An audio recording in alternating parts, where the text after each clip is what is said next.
नमस्कार, मैं हूं आपके साथ इश्तियाक अहमद और आप देख रहे हैं आर्य न्यूज बुलेटिन की शुरुआत करेंगे इस वक्त बड़ी और अहम खबर से, जो कि लखनऊ से है। लखनऊ से इस वक्त की बड़ी खबर, सपा एमएलसी उदयवीर सिंह का बयान सामने आया है।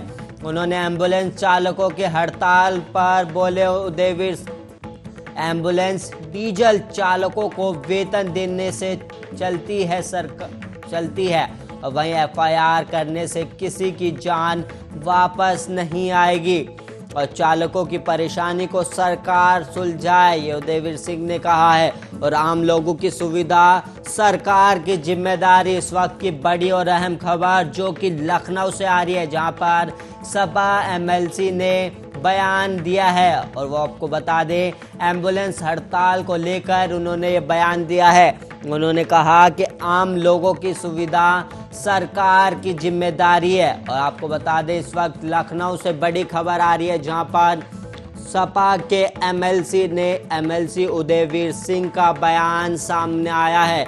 एम्बुलेंस चालकों की हड़ताल को लेकर ये बयान सामने आया और उन्होंने सरकार पर निशाना साधा है और उन्होंने बोला कि एम्बुलेंस डीजल और चालकों को वेतन देने से चलती है, जिसकी सरकार कटौती कर रही है। और वहीं एफआईआर करने से किसी की जान वापस नहीं आएगी, जिसके चलते एम्बुलेंस हड़ताल कर रही है और चालकों की परेशानी को सरकार जल्द से जल्द सुलझाए, क्योंकि एम्बुलेंस की सेवाएं ठप पड़ी हुई हैं, जिसके कारण मरीजों को खासा परेशानियों का सामना करना पड़ रहा है। और वहीं इसको लेकर उदयवीर सिंह ने सरकार पर निशाना साधा है। उन्होंने कहा कि सरकार एम्बुलेंस चालकों की मांगों को पूरा करे और जिसको लेकर एम्बुलेंस चालक हड़ताल पर है, इसको लेकर सरकार उनकी बातों को सुने। और वहीं एम्बुलेंस चालकों के हड़ताल पर उदयवीर सिंह का बयान सामने आया। उन्होंने कहा कि सरकार की जिम्मेदारी है, आम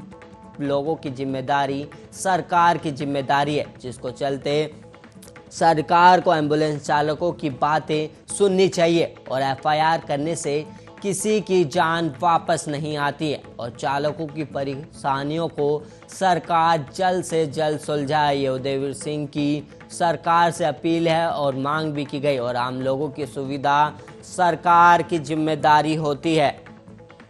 इस वक्त की लखनऊ से बड़ी खबर, जहां पर सपा के एमएलसी ने एम्बुलेंस हड़ताल पर अपना बयान दिया है। उन्होंने कहा कि एम्बुलेंस डीजल और चालक से चलती है, लेकिन एम्बुलेंस चालकों की हड़ताल की वजह से मरीजों को काफ़ी दिक्कतों का सामना करना पड़ रहा है। और वहीं आपको बता दें, सपा एमएलसी उदयवीर सिंह ने सरकार से मांग की है कि वह एम्बुलेंस चालकों का जल्दी से जल्दी परेशानियों को सुलझाए, क्योंकि एफआईआर करने से किसी की जान वापस नहीं आती। और वहीं आपको बता दें, लखनऊ में हर एम्बुलेंस सेवाएं ठप पड़ी हुई हैं, जिसके चलते मरीजों को काफ़ी परेशानियों का सामना करना पड़ रहा है।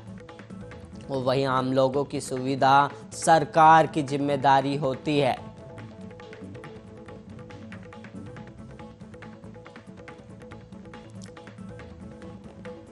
और वहीं नई दिल्ली में सोमवार को अनलॉक 8 के तहत दिल्ली मेट्रो ट्रेन और दिल्ली डीटीसी बसें 100% सीटिंग क्षमता के चली। इससे उम्मीद थी कि लोगों को कुछ राहत मिलेगी, क्योंकि पिछले दिनों मेट्रो और बसों के इंतजार में लोगों की लंबी कतारें देखी गई थी और लोग घंटों के लिए लाइन में खड़े हो रहे हैं। ऐसी ही तस्वीर सोमवार की भी सामने आई और दिल्ली के मेट्रो स्टेशनों के बाहर लोगों की लंबी कतारें थी। दिल्ली मेट्रो की तरफ से शनिवार को जारी बयान में ये घोषणा की गई थी कि सोमवार से लागू नियम के मुताबिक मेट्रो 100% सीटिंग कैपेसिटी के साथ चलेगी।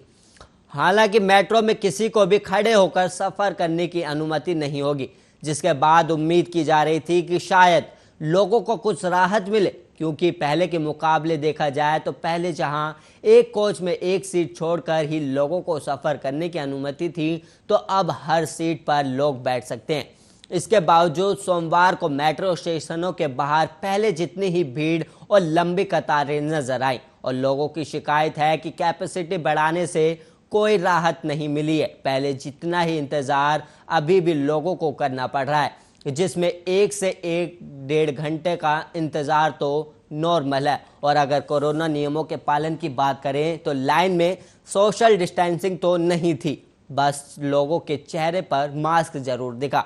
लोगों का इंतजार तो मेट्रो के साथ साथ दिल्ली की डीटीसी बस का भी करना पड़ रहा है, क्योंकि दिल्ली डीटीसी बस भी 50% कैपेसिटी के साथ ही चल रही थी, जो कि सोमवार से 100% सीटिंग कैपेसिटी के साथ चलनी शुरू हो गई। लेकिन डीटीसी बस में सफ़र करने वालों को इससे कुछ राहत मिली है, जिनका कहना है कि कुछ इंतज़ार कम हो रहा है और सभी सीट पर बैठा जा सकता है। इससे भी राहत मिली। हालांकि कोरोना नियमों के पालन की बात करें तो बस में सफ़र करने वाले कई लोगों के चेहरे पर मास्क भी नहीं था। और आपको बता दें, मेट्रो में इतनी लंबी लंबी कतारें लगना एक परेशानी है, क्योंकि और इस परेशानी की वजह है कि मेट्रो में जो एंट्री हो रही है उसमें सेवाएं सही से नहीं दी जा रही, जिसके चक्कर में मेट्रो के बाहर लंबी लंबी कतारें देखने को मिल रही है। जो चेकिंग सुविधा है उसमें ढिलाई सामने आ रही है, जिसके चलते मेट्रो के बाहर लंबी लंबी कतारें देखने को मिलती है।